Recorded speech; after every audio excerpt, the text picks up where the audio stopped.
पृथ्वीराज रासो की विषय वस्तु पर प्रकाश डालिए। इसका आंसर हम देखते हैं।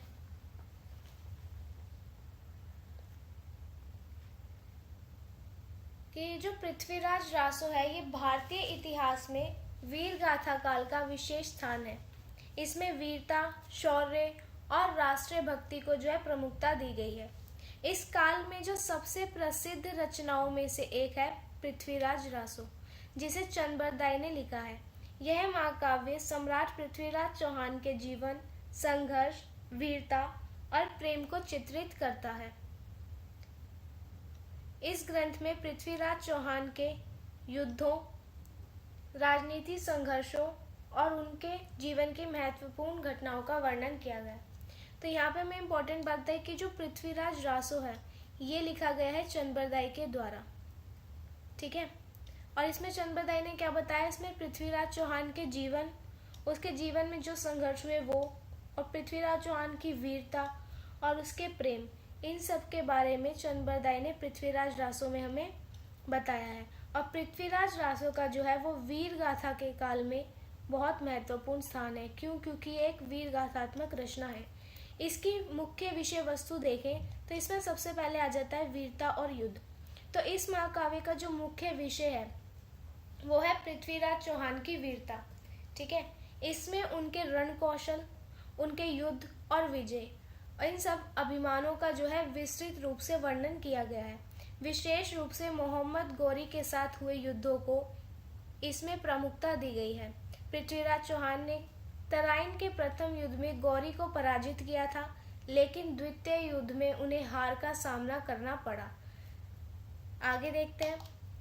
सेकंड है प्रेम और संयोगिता का प्रसंग, जो पृथ्वीराज रासो में बताया गया है।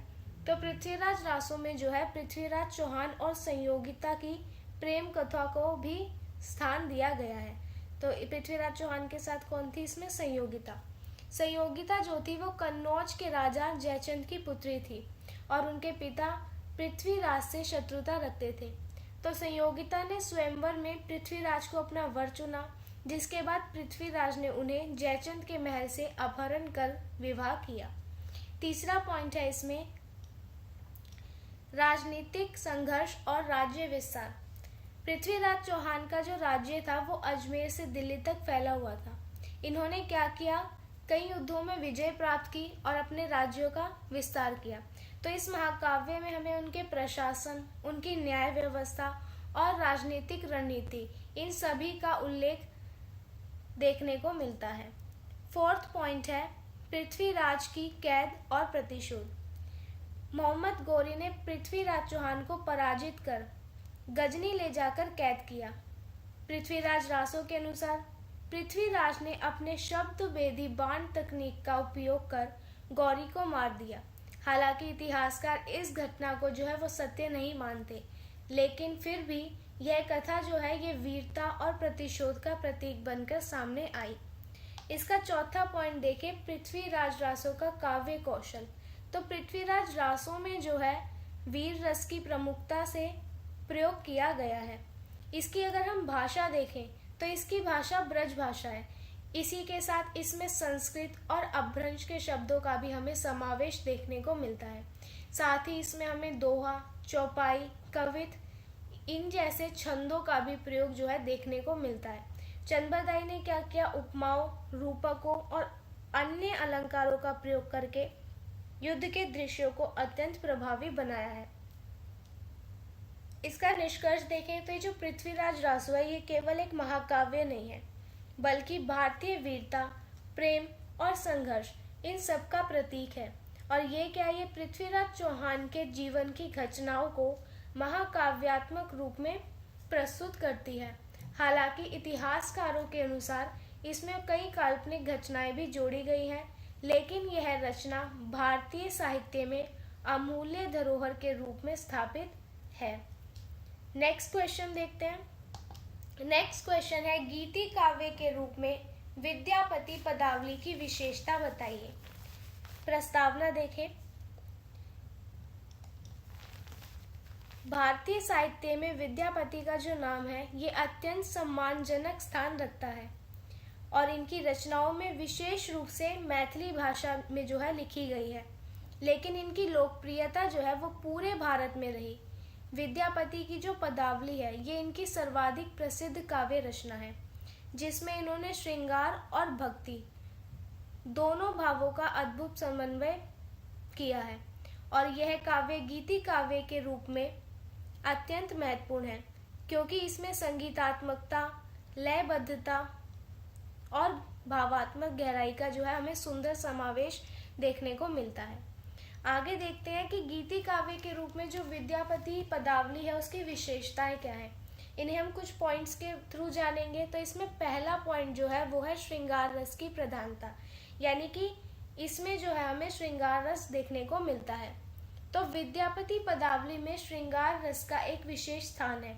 इसमें जो है राधा कृष्ण के प्रेम को अत्यंत कोमलता और भावात्मक गहराई के साथ प्रस्तुत किया गया है, और इनके पदों में जो है संयोग और वियोग दोनों प्रकार के भावों का हमें चित्रण मिलता है। संयोग के पदों में प्रेम की मधुरता और उल्लास है, और अगर हम वियोग देखें तो वियोग के पदों में जो है विरह की पीड़ा और तड़प जो है वो हमें स्पष्ट रूप से यहाँ पे व्यक्त की गई है। इसकी दूसरी विशेषता है भक्ति भाव का समावेश। तो श्रृंगार के साथ साथ विद्यापति ने क्या किया, अपने पदों में भक्ति रस को भी शामिल किया है। इन्होंने शिव, विष्णु, गंगा और दुर्गा इन सभी देवी देवताओं की स्तुति के कई पद इसमें लिखे हैं, और इन्हीं पदों में जो है हमें भक्त की समर्पण भावना, श्रद्धा और आस्था इसका सुंदर चित्रण देखने को मिल जाता है।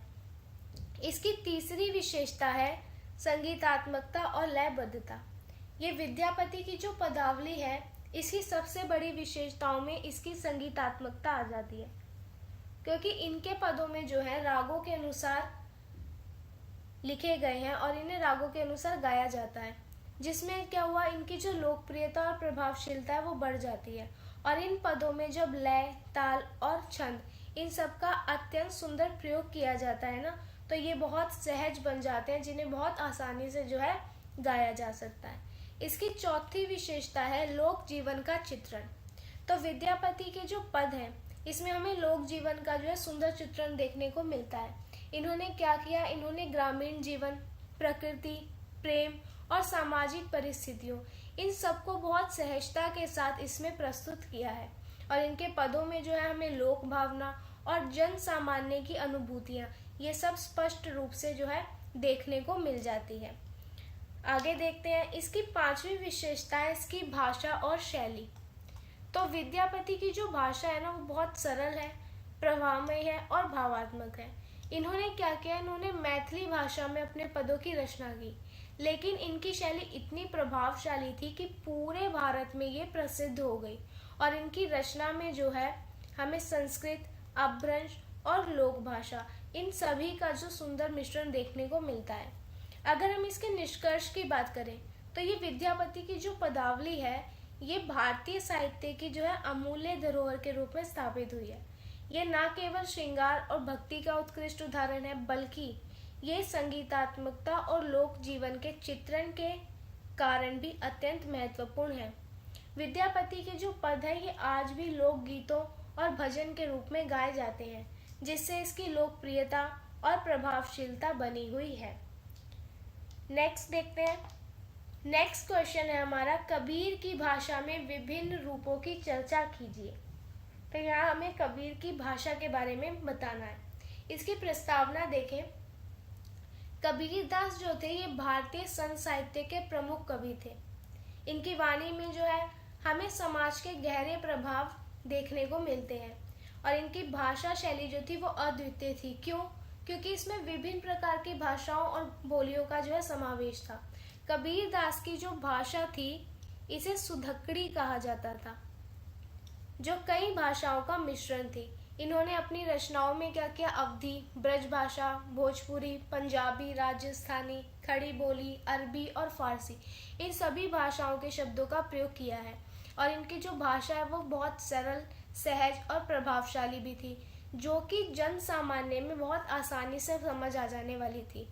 तो कबीर की भाषा के विभिन्न रूपों को अगर हम देखें तो इसमें सबसे पहले तो आ जाएगा इनका सुधकड़ीपन। सुधकड़ीपन क्या था? क्योंकि इसमें बहुत सारी भाषाओं का मिश्रण था, इसलिए इसे सुधकड़ी कहा गया। तो यह जो भाषा है ये संतों और साधुओं के द्वारा प्रयोग की जाती थी, जिससे वह विभिन्न क्षेत्रों के लोगों से संवाद कर सकते थे। तो इसीलिए कबीर ने जो है अपनी भाषा को जन सामान्य की भाषा बनाया, जिससे उनकी भाषा क्या थी, सीधे लोगों के हृदय तक पहुंच सके। इसका सेकंड पॉइंट है अवधी और ब्रज भाषा का प्रभाव। तो कबीर की भाषा में जो था अवधी और ब्रज भाषा का हमें विशेष प्रभाव देखने को मिलता है। अवधी में प्रयुक्त शब्दों और व्याकरण की संरचना जो है वो इनके पदों में हमें स्पष्ट रूप से देखने को मिल जाती है। और अगर हम ब्रज भाषा का प्रयोग देखें तो इनके काव्यों में हमें भावात्मकता और सौंदर्य को बढ़ाने के लिए ब्रज भाषा देखने को मिल जाती है। तीसरा पॉइंट है इनका खड़ी बोली और पंजाबी का समावेश। तो कबीर ने क्या किया, कबीर ने अपनी भाषा में पंजाबी और खड़ी बोली इन दोनों ही शब्दों को जो है शामिल कर लिया। तो खड़ी बोली का जो प्रयोग इनकी भाषा को अधिक स्पष्ट और प्रभावशाली बना देता है। वहीं अगर पंजाबी भाषा के शब्दों की बात करें तो वो इनकी वाणी को बहुत सरल और सहज बना देता है। फोर्थ पॉइंट है अरबी और फारसी शब्दों का प्रयोग। कबीर ने क्या किया, अपनी भाषा में अवधी, ब्रज, खड़ी बोली, पंजाबी इनके साथ साथ अरबी और फारसी शब्दों का भी प्रयोग किया, जिससे इनकी वाणी जो है हिंदू और मुस्लिम दोनों समुदायों तक पहुंच सकी। और इन्होंने क्या किया, इन्होंने धार्मिक समन्वय को बढ़ावा देने के लिए इन भाषाओं के शब्दों को अपनाया था। इसका फिफ्थ पॉइंट देखें तो वो है लोक जीवन और मुहावरों का प्रयोग। तो कबीर ने अपनी रचनाओं में जो है लोक जीवन और मुहावरों का भी प्रयोग किया। कबीर की भाषा में लोक जीवन और मुहावरों का विशेष स्थान है। इन्होंने क्या किया, अपनी वाणी में जन सामान्य की भाषा का प्रयोग किया, जिससे इनकी बातें जो है वो सीधे ही लोगों के हृदय तक पहुंच सके। और इन्होंने क्या किया, इन्होंने दोहों में प्राकृतिक उपमाएं, सामाजिक संदर्भ और व्यवहारिक ज्ञान इन सभी को शामिल किया। तो ये सभी हमें कबीर की रचनाओं में देखने को मिल जाती है। इसका निष्कर्ष देखें तो कबीर की भाषा जो है वो केवल साहित्यिक भाषा नहीं है, बल्कि ये जन सामान्य की भाषा थी। जन सामान्य की भाषा वो होती है जो आम जनता को आसानी से समझ आ जाए। तो इन्होंने क्या किया, इन्होंने अपनी वाणी को बहुत सरल, सहज और प्रभावशाली बनाया, जिससे इनकी बातें सीधे लोगों के हृदय तक पहुंच सके। तो इनकी भाषा में हमें सुधकड़ी, अवधी, ब्रज भाषा, खड़ी बोली, पंजाबी, अरबी, फारसी इन सभी का जो है हमें समावेश देखने को मिलता है, जिससे इनकी जो वाणी है वो बहुत बहुआयामी बन जाती है। तो कबीर की भाषा का जो सबसे बड़ा गुण है वो है उसकी सारगर्भिता और स्पष्टता। इन्होंने क्या किया, इन्होंने अपनी भाषा को किसी एक नियम में नहीं बांधा, बल्कि क्या किया, उसे जन सामान्य की भाषा बना दिया। और इनकी जो वाणी है वो आज भी बहुत प्रासंगिक है और समाज को दिशा देने का कार्य आज भी कर रही है। नेक्स्ट क्वेश्चन है सूर काव्य में चित्रित प्रेमानुभूति का विवेचन कीजिए।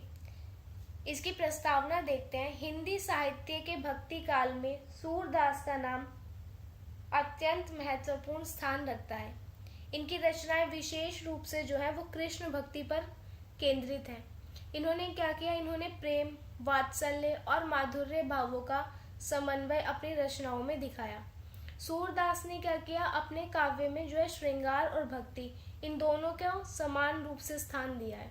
इन्होंने अपने काव्य में प्रेमानुभूति अत्यंत कोमल, गहन और भावात्मक रूप में जो है चित्रित की है।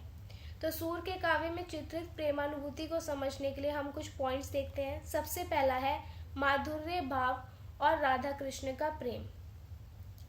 तो सूरदास के काव्य में जो है हमें राधा कृष्ण के प्रेम का अत्यंत सुंदर चित्रण देखने को मिलता है। इनके पदों में जो है संयोग और वियोग दोनों भावों की अभिव्यक्ति की गई है।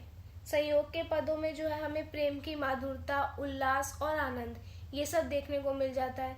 यही हम सूरदास के वियोग के पदों को देखें तो उसमें हमें विरह की पीड़ा, तड़प और जो उनकी भावात्मक गहराई है वो बहुत स्पष्ट रूप से दिखाई देने को मिलती है। सेकंड पॉइंट है वात्सल्य भाव और कृष्ण की बाल लीलाएं।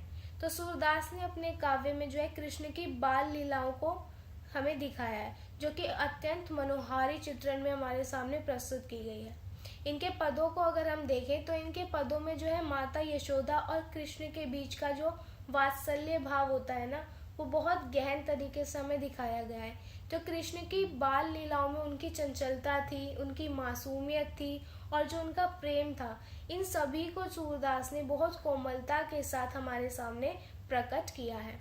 तीसरा है प्रेमानुभूति का मनोवैज्ञानिक चित्रण। सूरदास ने क्या किया? सूरदास ने प्रेम को केवल भावात्मक स्तर पर ही नहीं रखा, बल्कि मनोवैज्ञानिक स्तर पर भी इन्होंने जो है चित्रित किया है। इनके काव्य में हमें प्रेम की गहराई, संवेदनशीलता और आत्मिक अनुभूति, इन सभी का जो है सुंदर रूप देखने को हमें मिल जाता है। इन्होंने क्या किया? इन्होंने प्रेम को केवल शारीरिक आकर्षण तक सीमित नहीं रखा, बल्कि इन्होंने प्रेम को जो है आध्यात्मिक ऊंचाइयों तक पहुंचाया। इसमें चौथा पॉइंट है हमारा भाषा और शैली। तो अगर हम सूरदास की भाषा की बात करें तो सूरदास ने जो भाषा प्रयोग की वो बहुत सरल थी, भावात्मक थी और प्रभावमयी थी। इन्होंने क्या किया? इन्होंने ब्रज भाषा में अपने पदों की रचना की, जिससे इनकी जो रचनाएं है वो बहुत प्रभावशाली बन गई। और इनकी रचनाओं में केवल ब्रज भाषा ही नहीं थी, बल्कि हमें संस्कृत, अपभ्रंश और लोक भाषा, इन सभी का सुंदर चित्रण भी हमें देखने को मिल रहा है।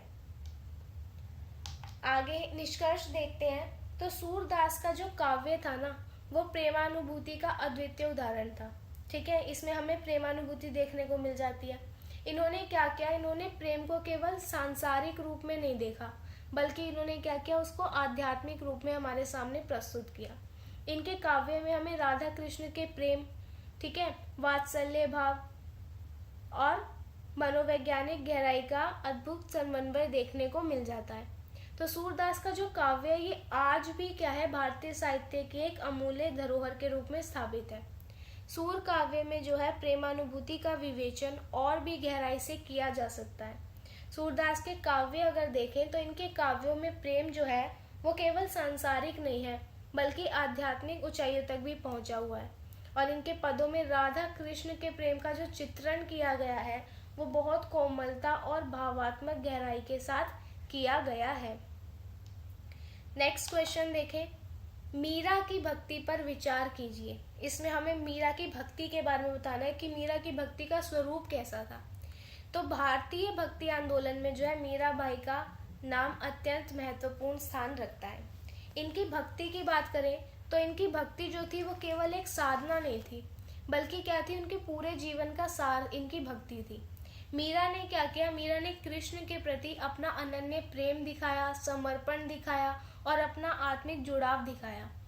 इन्होंने सांसारिक बंधनों को त्याग दिया और अपना सब कुछ कृष्ण को बना लिया, सब कुछ अपना इन्होंने कृष्ण को मान लिया। और मीरा ने क्या किया? इन्होंने समाज की रूढ़ियों के विरुद्ध जाकर भक्ति मार्ग अपनाया, क्योंकि उस समय स्त्रियों को भक्ति करना, मंदिरों में जाना, ये सब अलाउ नहीं था। तो मीरा ने क्या किया? इन सभी रूढ़ियों को तोड़ दिया। मीरा की भक्ति पर विचार, इसके लिए हम कुछ पॉइंट्स देखते हैं, इन्हें पॉइंट्स के माध्यम से समझते हैं। सबसे पहले है मीरा की भक्ति का स्वरूप। अगर हम मीरा की भक्ति देखें तो ये सगुण भक्ति पे आधारित है, जिसमें इन्होंने क्या किया? कृष्ण को अपना आराध्य भी मान लिया, कृष्ण को इन्होंने अपना प्रेमी मान लिया और कृष्ण को इन्होंने अपना जो है जीवन साथी मान लिया। इन सभी रूपों में मीरा ने कृष्ण को अब स्वीकार किया, एक तो अपने आराध्य के रूप में, प्रेमी के रूप में और जीवन साथी के रूप में। इनकी जो भक्ति थी उसमें हमें श्रृंगार और माधुर्य भाव देखने को मिल जाता है। इन्होंने अपने पद में क्या किया? कृष्ण के प्रति प्रेम, समर्पण और आत्मिक तड़प, इन सभी को ही बहुत भावात्मक रूप से प्रस्तुत किया। सेकंड पॉइंट है मीरा का जीवन और भक्ति। मीरा का जो जन्म था ना वो राजस्थान के मेड़ता में हुआ था और बचपन से ही वे कृष्ण भक्ति में लीन थी। इन्होंने क्या किया? इनका जो विवाह था वो मेवाड़ के राजकुमार भोजराज से हुआ, लेकिन पति की असमय मृत्यु हो जाने के बाद इनका जो जीवन था वो संघर्षों से भर गया था और ससुराल पक्ष ने क्या किया? इनकी भक्ति को कभी स्वीकार ही नहीं किया और इन्हें कई प्रकार के अत्याचार ससुराल में सहने पड़ रहे थे। थर्ड पॉइंट है मीरा की भक्ति में प्रेम और समर्पण। तो मीरा की जो भक्ति थी वो केवल आध्यात्मिक नहीं थी, बल्कि पूर्ण समर्पण का प्रतीक थी। मतलब मीरा ने अपने आप को भक्ति में पूर्ण रूप से समर्पित कर दिया था। इन्होंने क्या किया? जितने भी सांसारिक सुख होते हैं उन सबको त्याग दिया और अपना सब कुछ इन्होंने कृष्ण को मान लिया। और इनके पदों में हमें कृष्ण के प्रति प्रेम, विरह और आत्मिक तड़प, ये सभी देखने को मिल जाती है। फिर है मीरा की भाषा और शैली। अगर हम मीरा की भाषा की बात करें तो इनकी भाषा बहुत प्रभावमयी थी, सरल थी और भावात्मक थी। मीरा ने क्या किया, राजस्थानी, ब्रज भाषा और खड़ी बोली, इन सभी को अपने पदों में शामिल किया। और इनकी अगर हम भाषा देखें तो वो लोक जीवन, प्राकृत उपमाएं और भावात्मक गहराई, ये सब हमें इनकी भाषा में देखने को मिल जाती है। आगे देखें, 5th पॉइंट है मीरा की भक्ति और समाज। मीरा की जो भक्ति थी ना, वो उस समय की सामाजिक परंपराओं और रूढ़ियों के विरुद्ध थी। इन्होंने क्या किया, इन्होंने समाज की सीमाओं को नकार दिया और कृष्ण को ही अपना जीवन साथी मान लिया था। फिर समाज ने क्या किया, समाज ने अपने भक्ति मार्ग से विचलित करने का हर बार प्रयास किया, लेकिन मीरा अपने आराध्य के प्रति इतनी सजग थी कि उन्होंने कभी भी अपनी भक्ति का मार्ग नहीं छोड़ा। निष्कर्ष देखें तो मीरा की जो भक्ति थी वो केवल एक साधना नहीं थी, बल्कि उनके जीवन का सार थी। इन्होंने कृष्ण को अपना सब कुछ माना, उन्हीं को प्रेम माना, उन्हीं के प्रति इन्होंने समर्पण कर दिया और इनका जो जुड़ाव था वो भी कृष्ण के प्रति ही था। तो इनकी भक्ति में जो हमें संघर्ष, प्रेम और तड़प, ये सभी कुछ देखने को मिल जाता है। और मीरा का जीवन देखें और उनकी भक्ति देखें तो ये दोनों ही भारतीय साहित्य और भक्ति की परंपरा में हमें अमूल्य धरोहर के रूप में स्थापित हुई दिखाई देती है। नेक्स्ट क्वेश्चन है हमारा, तुलसीदास की भाषा की विशेषताएं। ठीक है, तो तुलसीदास की जो भाषा थी वो बहुत प्रभावशाली थी, सरल थी और प्रभावमयी थी। इनके काव्य में हमें अवधी और ब्रज भाषा, इन दोनों का ही प्रयोग देखने को मिलता है।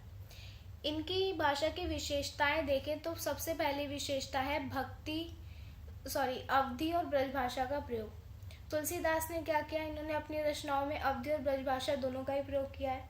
अगर हम इनकी रचनाएं देख लें, जैसे रामचरितमानस, इसकी रचना तुलसीदास ने कर दी अवधी में, और इनकी एक रचना है कृष्ण गीतावली, इसकी रचना तुलसीदास ने कर दी ब्रज भाषा में। तो अवधी भाषा में जो है सहजता और प्रवाह देखने को मिल जाता है। ठीक है, और इनकी जो रचनाएं हैं ना, वो आम जनता में बहुत सुगम बनी हुई है, आम जनताओं को जो है इनकी रचनाओं के बारे में पता है। और ब्रज भाषा का जो प्रयोग है वो इनके काव्य में माधुर्य ले आता है और भावात्मकता को बढ़ाता है। इनकी दूसरी विशेषता है सरलता और सहजता। तुलसीदास की जो भाषा है ना, वो बहुत सरल और सहज है।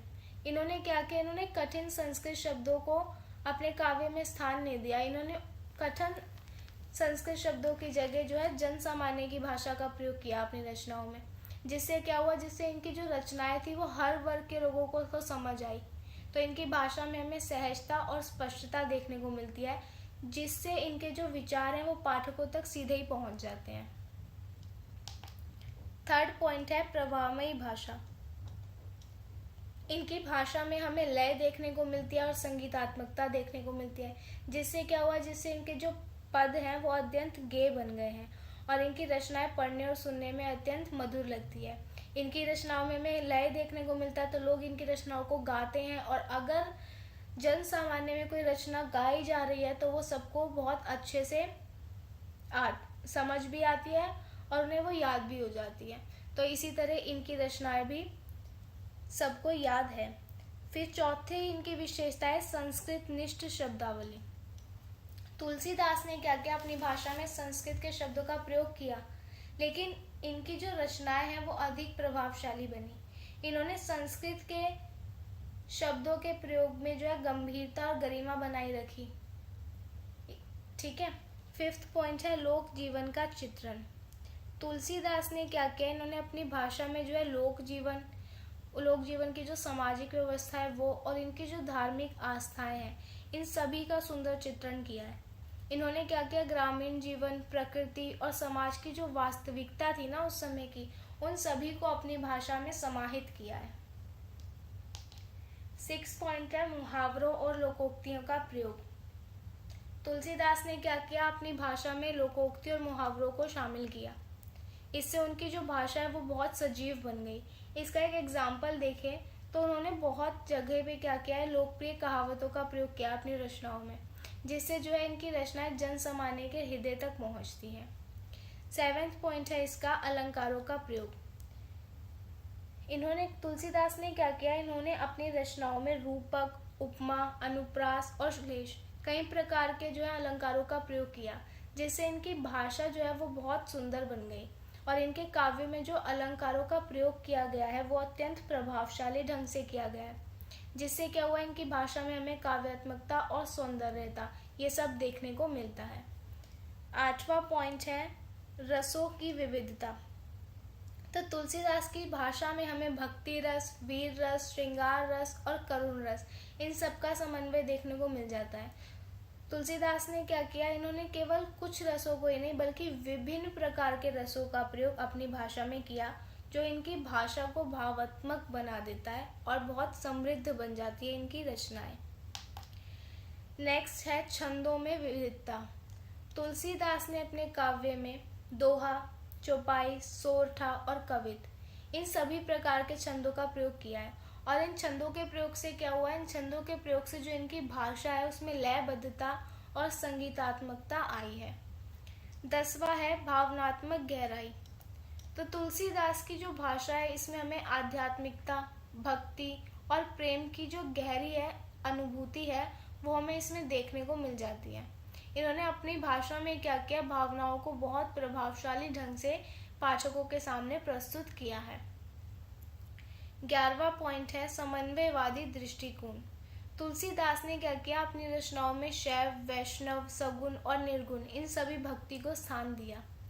इनकी भाषा में हमें धार्मिक समन्वय भी देखने को मिल जाता है, जिससे इनकी रचनाएं जो है वो सभी वर्ग के लोगों को अपनी ओर प्रभावित करती है। फिर है सजीव चित्रण। तुलसीदास ने क्या किया, इन्होंने अपनी भाषा में प्राकृतिक दृश्य, चरित्रों और घटनाओं का जो चित्रण है वो बहुत सजीवता के साथ किया है। इन्होंने अपनी भाषा के माध्यम से घटनाओं को बहुत प्रभावशाली ढंग से हमारे सामने प्रस्तुत किया है। नेक्स्ट पॉइंट है सारगर्भिता और स्पष्टता। तो इनकी भाषा जो है वो बहुत गंभीर, स्पष्ट और सारगर्भित है, जिससे इनके विचार सीधे पाठकों तक पहुंच जाते हैं और इन्होंने अपनी भाषा को बहुत प्रभावशाली और अर्थपूर्ण बनाया है।